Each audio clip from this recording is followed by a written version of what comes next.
when we look at the centrality of the services sector in the overall economy, and the fact that we've heavily relied on private consumption to spur growth over the last 4 years, given that all of this is clearly going to be hit for a while, and we probably don't have a clear idea of how long.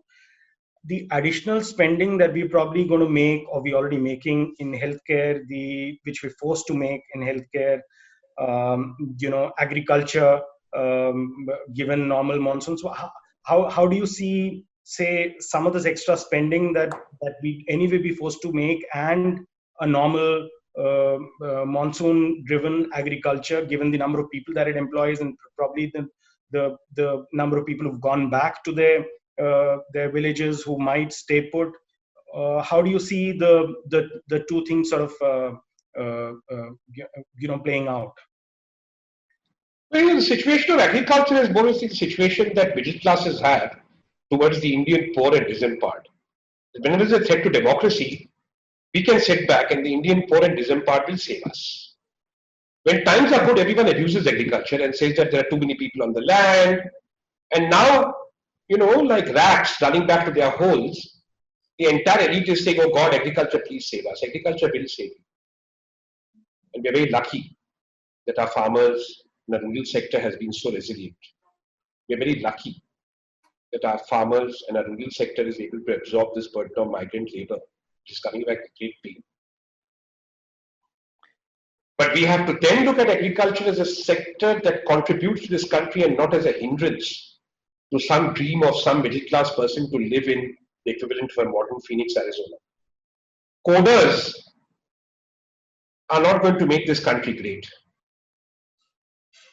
And you have been relying on low-end coders, data, artificial intelligence, big talk, export-led growth, SEZs.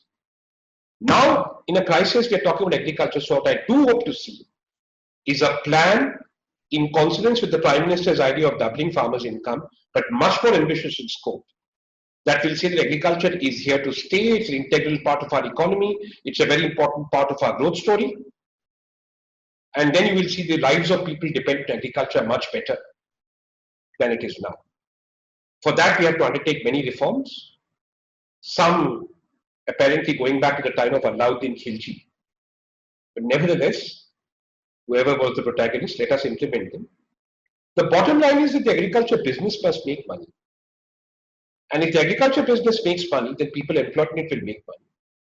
Then services associated with it will make money. And most important, the areas which are agriculture dependent, large measure, will be more prosperous than they are now, and therefore not reliant on this ridiculous business of sending people 1,000 kilometers up and down to work in third-rate jobs. We have to change the socio-economic fabric of our production system. It's fashionable for people who do sustainable development to talk about changing production and consumption for climate change. Well, I want to change production and consumption patterns in this country to make sure they're more equitable and that migrant labor does not have to migrate except in circumstances that are vastly more favorable and secure to them than they were before this pandemic. If we are able to do that, and if we are able to effect a change in output composition, such that 60 to 70% of India's output comes from a decent meal, affordable textiles, not this expensive shirt which is made in India, but the migrant workers' shirt which is made in Bangladesh or Vietnam. Affordable housing such that there are no slums left in India in the next 3 years. A vibrant, affordable healthcare system for which now we have a base to build on. And hopefully someday, an education system that actually delivers education and not just credentials to take and pass exams. If 2/3 of India's GDP is produced by that, then we will have an inclusive and sustainable growth path. And for me, that is the opportunity that this crisis affords us to advocate, argue for, and change. Yeah. We will not become an inclusive country by devoting land twice the size of Luxembourg to SEZs and export-led growth. We will become an inclusive economy if you devote land at least the size of Luxembourg to making sure that people who live in slums today have houses to live in. If that land is used to affordably and with profit produce 400 rupee shirts, like we produce profitably 3,000 rupee shirts. If the proceeds from that, the revenues according from that are used to build a healthcare system which people can rely on, then when people migrate, they will migrate for demonstrably better opportunities and not out of a fear of expropriation and immiserization. And that is the India that we have a chance to build from this. Dr. Rai, with your permission, I would like to kind of get the audience into the show.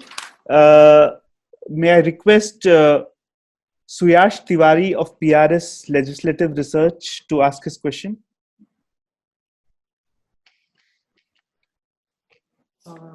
Hello, I hope I'm audible. Yep. Yeah.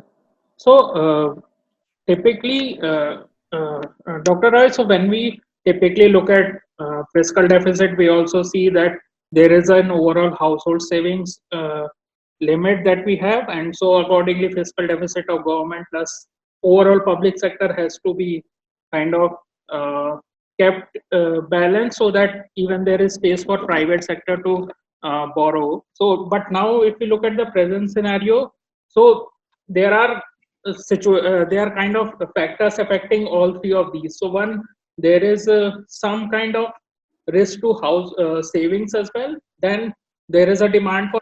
What's your question? Yes. So my question is that how do you see this private sector credit demand getting affected for this year? And do you think there is enough space there for the government's fiscal deficit to increase, that it will not even require, say, monetization from RBI or any other measure? Or do you think that? No, the government's borrowing program would not require monetization as announced today, in my view, and that is because what is happening, you see, what you said is absolutely correct, but that happens when you're not in a process of converting stocks to flows. Think about disinvestment. What are you doing? You have a stock of wealth. By selling it to a foreigner, you create a flow of income and the foreigner owns the stock, right? So a lot of what we are doing to basically enhance liquidity in the system is to convert stocks, whether they're RBI reserves, whether they're stocks of future M1, into flow resources. Monetizing the deficit is actually converting future incomes into present incomes. But I don't think that 12 lakh crore, we will need to do that unless the demand take up, the credit take up from the private sector is so high that we will need. But if the private sector credit take up is so high that we will need to, that's a very good thing. That would mean the government's strategy has worked beautifully. Finally, the government is trying to on its own also backstop all this by promising a very large privatization program as and when they can, which will further convert stocks into flows. So you have enough flow income possibilities there. And in case you need to monetize, the circumstances will be such that it will be a very good thing to keep the gadi, moving fast by monetizing. Otherwise, there won't be a problem. Yeah. Can I now request Pradeep Mehta of Cuts International? Hi, Ratan. Good evening. Evening. You read about this Nouriel Roubini's statement that it will take another 10 years for debt and distress to be overcome. What do you think about it? And how do you think India is going to fare in the next decade? Well, as you know, Pradeep, even before this happened, I was saying that we have a very difficult decade ahead if we continue to rely on the consumption of the top 150 million to power our growth process. And I said we have 7 or 8 years. I'm afraid what this crisis has done has made the matter far more urgent. And today, we will therefore have to take steps to change the output composition of demand in ways in which we can have more inclusive and more sustainable. This will require reforms, but not of the sort the government has announced. This will require reforms in public administration. This will require reforms in the way we run credit policy, and it will require especially reforms such as industrial policy, etc. If we do all those things, I think India is a large enough economy to be fine. As far as the global economy is concerned, well, Nouriel has been saying this for a long time about the world. So I suppose it's a philosophical point of view. But it's true, isn't it, that if you were going to be serious about climate change, then really global degrowthing would be the only option, and perhaps that again, in a global sense, has come to the fore. The kind of boundless increases in elite prosperity that we saw through globalization, I think those days are definitely at an end. Now, what we're going to see coming forward from this would be something that no self-respecting economist should answer because you don't have the equipment for it. Here, you need philosophers. Yeah. Thank you. Can I request Naila Rashdi from IIM Lucknow? So I wanted to know what would be the impact of this entire thing on the education sector, higher education sector per se. Depends on what you want them to do. I was speaking about this with an IAS officer a couple of months ago, and he said the problem is very simple. Just increase the age limit by 1 year for every exam. If that is why you run higher education, then there's no problem. If you want to run higher education, that parents, I'm not about government, huh? If parents in this country actually want their children to have an education for its own sake, which I don't believe is the case, for the vast majority of parents, they want that credential. Then this is irrelevant to the crisis. We have to sit down and think about how we provide an education. We have not done that for 30 years. May I request Akash Singh of Hyundai?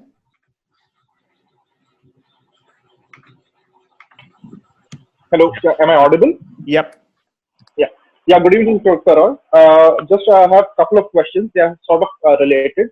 One is you've mentioned about largely the liquidity-driven and credit side of the measures that the government has taken. So, what practical steps can government take to spur demand in the economy as it opens up gradually? And how can you actually revive consumer sentiment at this point of time? I mean, you're supplying credit, but there needs to be an offtake for those loans.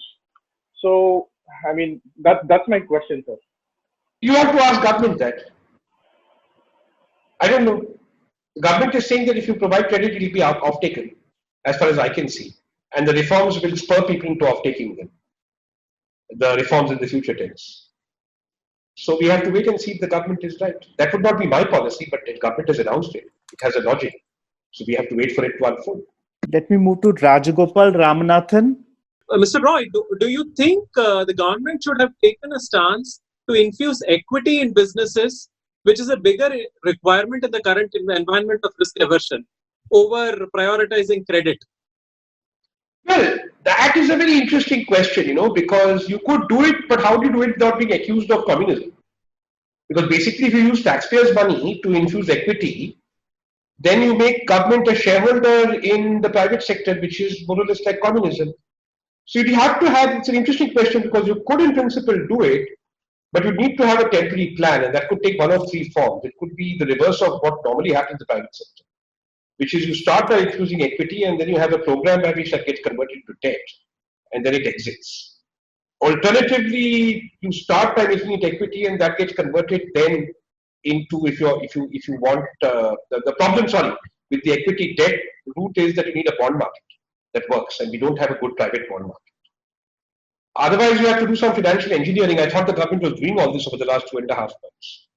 Where you think about ways in which the government doesn't actually infuse equity, but infuses FDs, which are converted into, which are given to the company as a form of equity for a certain time period, and then those FDs are basically either encashed by return on equity and extinguished. So there are various financial products the government could have thought of to do this. But I get your fundamental question is, one of risk capital, right? Could the government have taken more risk capital? The answer is yes. But remember, the best risk capital is income support and working capital, because that's very explicit. And then there is no sort of, walls with the private sector going forward on what risk sharing should be as we come out of this. And the government clearly chose not to do that, and therefore it was unlikely that the government is basically signaling it's not in the risk socialization or risk sharing business. And we have to live with that. Yeah. May I request Abhinav Mishra to ask his question? Hi, am I audible? Yeah. Yeah, so I wasn't actually expecting I would be required to ask the question, so I'm sorry. I wanted Ratin to please touch upon some of the sectors and how they will be impacted. So we know the basics about the auto sector or the airlines, but the gig economy and some other sectors I would like to touch upon and how that will impact, and put a value to the GDP of the country as a whole? Okay. So agriculture, I've already answered you. Organized manufacturing has a problem, which is we have to get rid of inventories. Now, if you're an income support program, then basically what you would do is, what I would do, no one has to do it, is to buy up those inventories and destroy them and get the process kick-started. Do the math. It's much cheaper than many other things. Given what we have had here, I think the sectors that are going to do well are going to be obviously healthcare. I think FMCG will pick up very fast. I think commodity export value chain should be good, especially in places like steel. I think if we are sensible about opening up construction, then notwithstanding the lack of real estate demand, construction will pick up. There's a lot of other construction demand like infra, which should power up anyway. I think the problem lies in the services sector, forget hotels and all that, but with what the challenge of unorganized service provision and how we are able to restore demand there very fast. Gig economy will work, but the gig economy will not be the same gig that was pre-COVID. The gig economy would be, for example, you give me a gig where you can provide efficient hairdressing services. The gig economy will work. We know that in the case of food delivery, the gig economy has shifted from providing restaurant meals to giving me a network of grocers and other suppliers who can actually provide me, sort of groceries on request, but that is contingent upon low traffic density. So when traffic density picks up, the gig economy will lie in what kinds of gigs would be able to actually maintain that value as much as possible in the face of increasing traffic density. So there'll be plenty of gigs around, there'll just be different gigs. Is Ankit Kumar Suryavanshi there? Ankit, would you like to ask your question?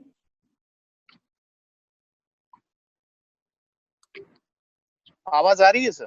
हाँ जी आ रही है जी sir मेरा ये प्रश्न है कि जो अभी पंचायतों के ऊपर और लोकल गवर्नमेंट्स जो है उनके ऊपर काफी प्रेशर है क्योंकि माइग्रेंट लेबर्स जो है वापस आ रहे हैं और मैं बहुत लोगों से यहाँ पे माइग्रेंट लेबर से बात करता हूँ और पूछता हूँ, वो कहते हैं कि भैया हमको यहीं पे रोजगार चाहिए, यहीं पे हमको रोजगार दे दो, अब हम जाने वाले नहीं।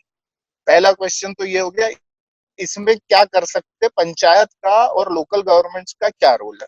और दूसरा क्वेश्चन सर ये है कि रेवेन्यू मोबिलाइजेशन के क्या हाल होंगे, क्योंकि अभी डिमांड कम है, प्रोडक्शन भी नहीं हो रहा है, तो रेवेन्यू कैसे मोबिलाइज करेगी गवर्नमेंट? खर्चा करने के लिए पैसा तो चाहिए ना, वो कहाँ से आएगा?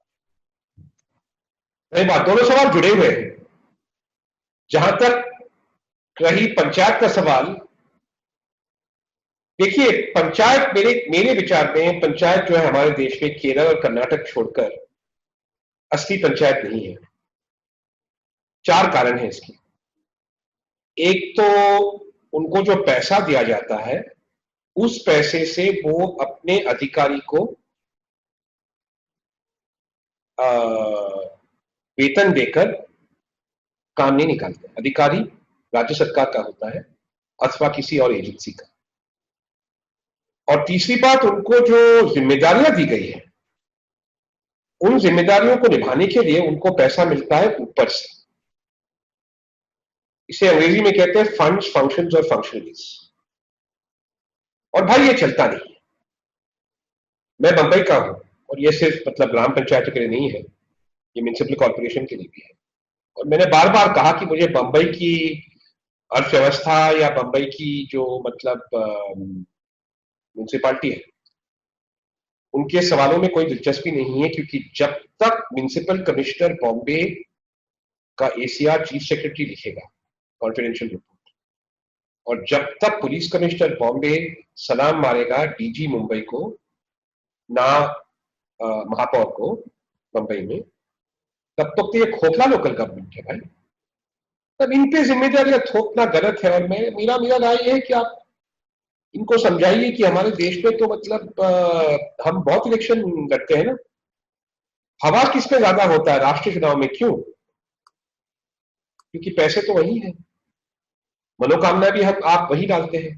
तो उनसे पूछिए, उसके बाद राज्य सरकार से पूछिए, बेचारे पंचायत पे क्यों पड़े हैं। अगर ऐसा नहीं होता तो एक और समस्या है जो आप अच्छी तरह से जानेंगे। आप कहां से बात कर रहे हैं जनाब? आप कहां से बोल रहे हैं? सर बैतूल के पास एक गांव है चिचोली में, वहां से बोल रहा हूँ। अच्छा, बैतूल में जानता हूं, वो दिल्ली मद्रास ट्रेन पे ऊपर नीचे होता था ट्रेन जमाने में। जी जी। तो अब आपके वहां आप जानते हैं, और अभी वो नेटफ्लिक्स पे भी आया था, आपने शायद देखा होगा, पंचायत में एक ही सीरियल देखा, कि हमारे वहां पंचायत चलाने में कुछ सामाजिक पाबंदियां भी हैं और वो हमें दूर करना हो। तो आपके लिए एक प्रस्ताव है, अगर ये सही बात है कि वो वापिस नहीं जाता है, तो आपके गांव में और आपके जिले में समाज तैयार है ये उत्तरदायित्व उठाने के लिए कि ये वापस नहीं जाएंगे? अगर समाज तैयार है तो मेरे ख्याल से पूंजी राशि की कोई कमी नहीं है, काम हो जाएगा, नरेगा बन जाएगा, दूसरे भी काम हो जाएंगे। अभी कटाई खत्म हुआ है, अब खरीफ के लिए तैयारी करनी है। तो अगर हम लोग एकजुट करके काम करें, जो सामाजिक पाबंदियां नहीं हमें मतलब परमिट करते, अलाउ करते अक्सर, तब कोई समस्या नहीं है। तो पंचायत तो बस एक फॉर्म है, उसके पीछे अगर एक ठोस सामाजिक कमिटमेंट ना हो और अगर उस पंचायत सिद्धांत में विश्वास ना हो, तब तो जो मतलब आप जो कह रहे हैं, मतलब हम अंत्योदय के तौर पे काम कराए, वो नहीं होगा। और मैं पहले भी इसी बात पे जिक्र कर रहा था, मतलब सीधे नहीं, थोड़े से उल्टी से, तो कि लोग जब तक गांव से निकलते हैं कहीं और काम करने, तब केवल आमदनी के लिए नहीं जाते हैं, कई कई सामाजिक होते हैं जिस वजह से एक आदमी एक गरीब जिला से दूसरे गरीब जिला में जाके काम करता है। अर्थात जैसे उदाहरण, मध्य प्रदेश के लोग राजस्थान जाते हैं, राजस्थान के लोग गुजरात आते हैं, गुजरात के यूपी के लोग एमपी आते हैं। जहां तक रही रेवेन्यू मोबिलाइजेशन का सवाल, नहीं होगा, हिट तो होगा, लेकिन इसका यह मतलब नहीं है कि ये हिट मतलब 3-4 साल चलेगा। जितनी जल्दी अर्थव्यवस्था फिर से हम कायम करें, उतने ही जल्दी हमें पैसे मिल जाएंगे। अभी आप देखिए दिल्ली में ये शराब की दुकान खुले हैं, केजरीवाल जी ने 70% टैक्स लगाया, डिमांड कोई घटा नहीं है। पेट्रोल का भाव गिर गया, लेकिन पेट्रोल का भाव नहीं गिरा है, ठीक बात है कि सरकार ने उस पर कर जो है और ज्यादा डालकर पेट्रोल का भाव वही रखा। तो अगर मतलब अच्छे काम हो रहे हो और आपके सामने सबूत है कि अच्छे काम हो रहे हो और इससे अर्थव्यवस्था पे मतलब अच्छा प्रभाव पड़ रहा है, फिर तो आप कर देने के लिए तैयार भी होंगे ना। ये भी सामाजिक मामला है। तो मुझे कर से इतना डर नहीं है, मुझे समाज का जो मतलब इस पे दृष्टिकोण है, कर पे, उसके उपयोग पे, और जो अर्थव्यवस्था में लोग मतलब इससे सबसे बड़ा थप्पड़ जिनको मिला है, उनके साथ हम कैसे व्यवहार करें, उस दृष्टिकोण में अगर खोट हो तो कर नहीं आएगा। लड़ाई के वक्त हमारे मां बहनों ने सोना बेचकर हमारे जवानों को फ्रंट पे भेजा। अगर हम उसी दृष्टिकोण से इस समस्या को देखें तो मेरे ख्याल से पूंजी राशि में कमी नहीं होगी, लेकिन मुझे लगता नहीं कि ऐसा दृष्टिकोण है, क्योंकि हमारा समाज काफी बटा हुआ है, और खास तौर पे आजकल। Juhi Sinha. I'd like to question that do you think that India could become a global exporter of pharmaceuticals? And another question being that do you think that the manufacturing industries are going to shift from China? And if yes, then why do you think that India could be the destination when Vietnam is present and Indonesia is there? Because in the textile we have seen that it has gone to Vietnam and Bangladesh. So that's why. That's my question. Yeah. Hello? Yeah. I don't think that industry will necessarily move from China in any substantial measure in the next 2 years unless there's considerable political unrest in China. They are seeing massive falls in growth, and they're seeing the first fiscal crisis possibly since 1995. And that might cause political instability, in which case it's open season and India will undoubtedly benefit. Because Vietnam and Bangladesh only have so much capacity. So if movements out of China happen at scale, and India is able to show inclusion, political resilience, all of which are in question today, then of course we will benefit. But it's not going to come about by giving them land twice the size of Luxembourg and telling them that we are suspending labor laws. It's going to come by showing them that we are efficient about doing business, and in the areas where we have maximum wage comparative advantage, we are able to provide the opportunities for industry to set up, and that is going to be the states of northern and eastern India. That is where we need the industry to come in, and as long as we don't close that circle, I think our gains from any such, windfalls from global events will be limited. But really, it's a matter of Chinese geopolitics. It takes a long time for companies to shift out of countries. But the one prod is undoubtedly political instability. And certainly the conditions for that, in my view, I'm not an expert, are much worse now than they were earlier on the economic front of the Chinese case. On the pharma question, of course we can. It's very simple. Pharma is a very good example of India's strength and weakness. India's strength is that when we are able to produce affordably for our own population, then nobody can beat us in selling to the world. India's weakness is jugaad.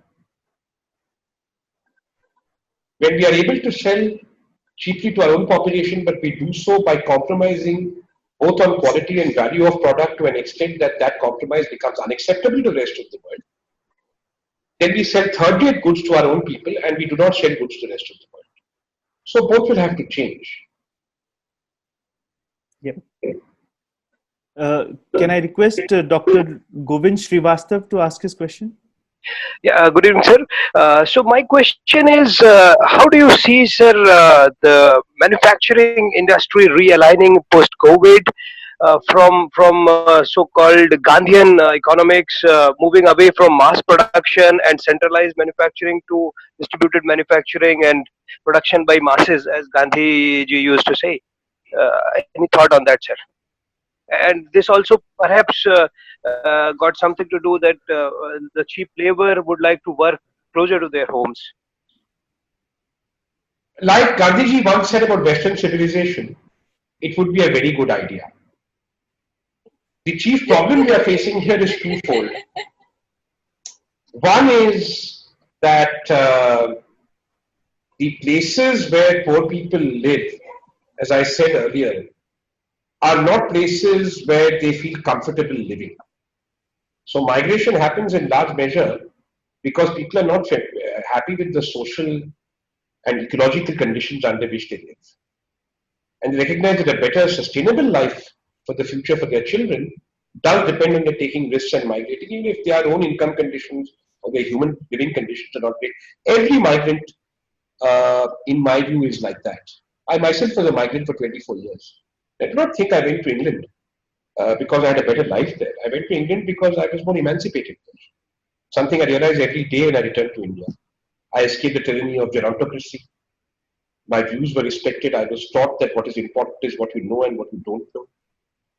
Such cases also appear. So we will need a massive social movement or social transformation. And somebody asked about education, and that has been part of it, but it's not. In northern and eastern India, before we are able to receive the kind of industries we are talking about, because what you require for decentralized production, which is a very good idea, is fraternity.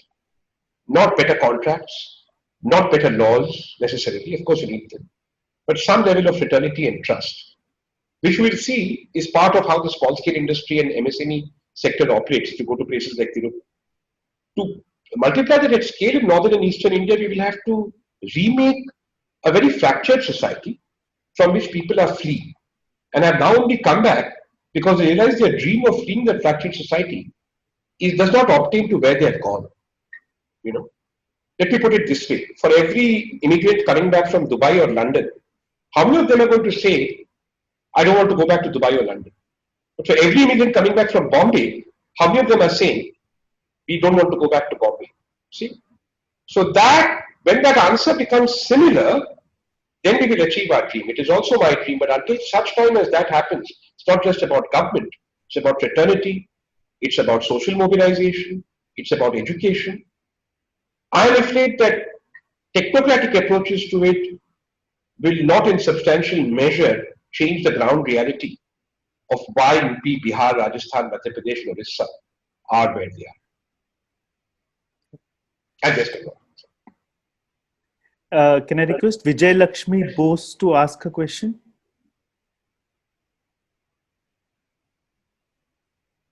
I wanted to ask you about, can you hear me? Yes. I want to quote, throw this quote back at you. Healthcare is going to do well. If you could just explain what and how, and whether you were talking about insurance or primary healthcare. Oh, I don't know.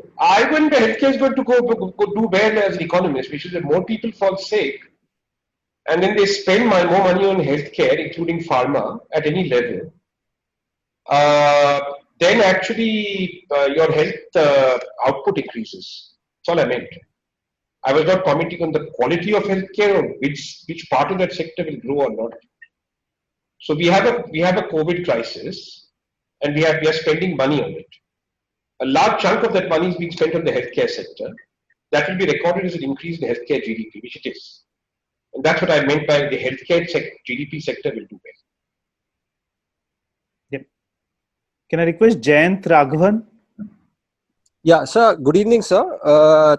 I'd like to know about these aggressive interest rate cuts that have actually been undertaken by the RBI through the government and have actually been ineffective over so many years, because the problem lies in demand and not pushing the supply that will revive the economy.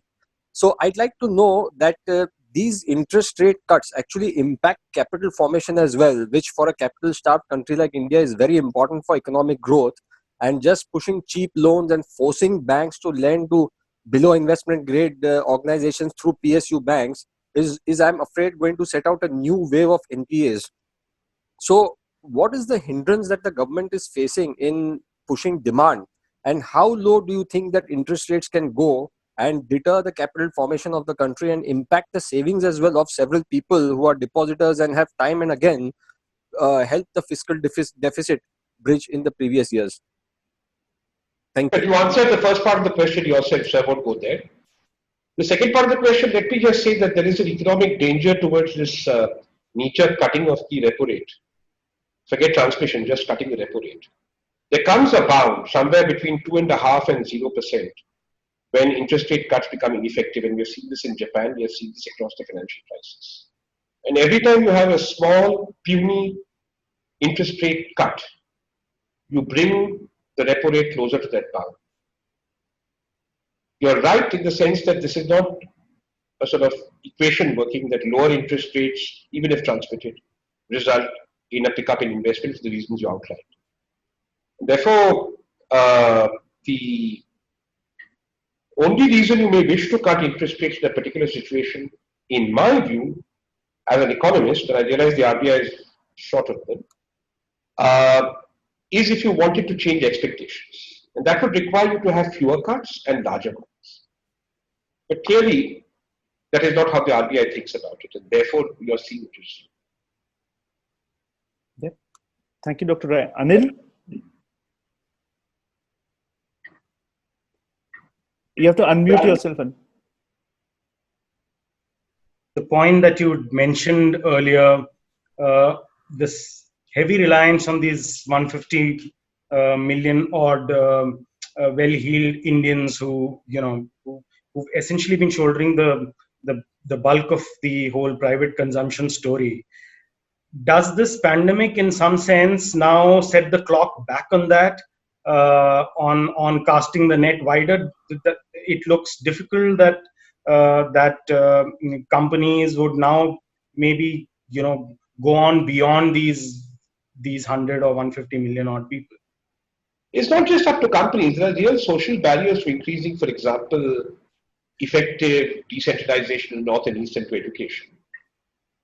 On the other hand, there are huge opportunities if society and government, and I keep mentioning the society and government, is able to pick up that challenge.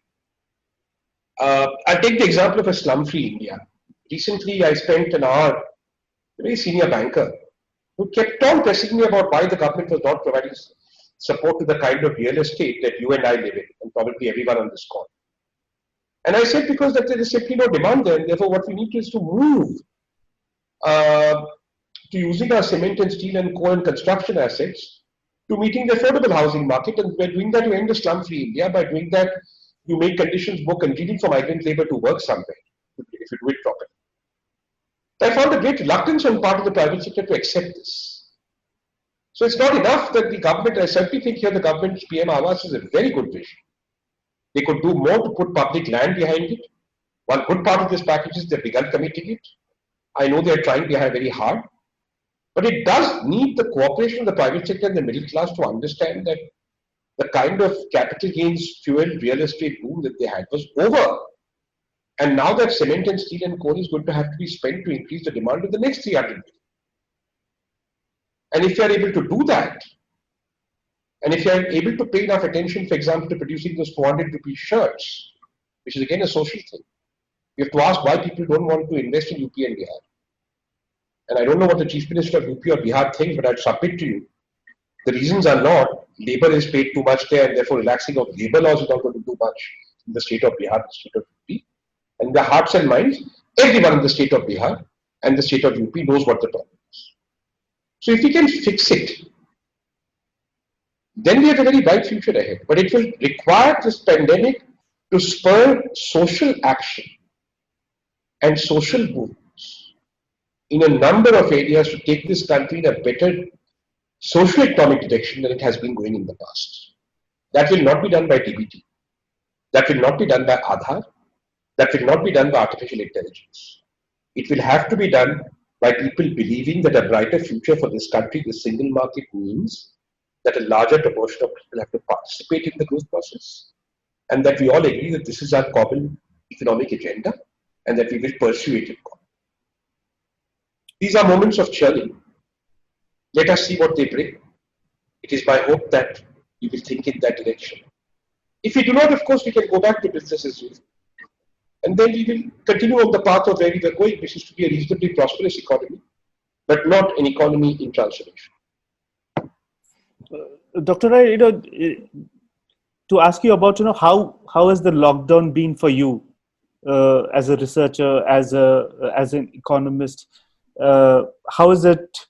How have you spent your time? Has it been more looking at all the issues today, consulting states, state governments? Have you been able to go out, step out for a haircut, or you did it yourself? No, I did not cut my own hair. I promise. If I did, I wouldn't be telling you. I felt at a personal level, it has meant, I guess, maintaining a reasonable routine. I'm very fortunate in that my office is on the same campus as my house. So I have access to it. As you can see, I'm talking to you from my studio because that's perfectly compatible with social distancing, especially since I'm the boss, so I make up the rules. It's been a reasonably healthy lockdown in the sense that I've been forced to take care of myself, take exercise, and sort of keeping this institution going itself has been, an important part of the job, keeping morale up. I've greatly benefited from being part of a professional community of economists where once a week at least, I'm in touch with others around the world. It's been a time when I've been able to get in touch with friends I've not spoken to for a long time. Operationally, I've done very little work with the central government. I've done a lot of work with state governments, and it's been very rewarding, especially with states like Rajasthan. Very, very rewarding. It is, of course, very disempowering for a social person like me not to be able to go out, meet with people, and interact in the way I've been used to doing. And as a great traveler, I do miss my travel. But then you discover other, perhaps, pleasures of living and thinking in ways that you did not think were going to be amenable before, which make life pleasant. But most important, it makes me very conscious of how lucky and privileged I am for reasons of birth and reasons of privilege. To be able to even speak of these questions the way I'm speaking, in the face of such apocalyptic suffering that so many of my fellow citizens have been going through. From the young, the migrant laborers, the uncertainty of people who are on half pay, the uncertainty of small industrialists, the fear of those in positions not as privileged to social distancing, that they may well catch the disease, the kind of tension and hate that has brewed as a consequence of this, pointing to us how low fraternity a society we have become. So I'm very fortunate that these, darker parts of the lockdown, it has been a very dark lockdown for India in my view, I have been able to exempt myself from because of my circumstances. But I realize it's a privilege, and I think it is therefore my duty to endeavor to do all I could, and I have failed in many respects, to make sure that it does not remain just something that is a privilege for all of us, but becomes part of the way all Indians are able to live and expect from the societies the kind of support and the kind of freedom from fear and anxiety that I have been privileged to. Thank you so much, Dr. Roy, on that somber note. Thank you, audience. Thank you for all the questions that you asked. I'm sorry that I couldn't accommodate all of them. I would have loved to, and I would love to engage Dr. Roy in a conversation which lasts for an hour more. But you have been such a sport. Thank you so much. Thank you, Dr. Roy, for being with us. Thank you. Thank you.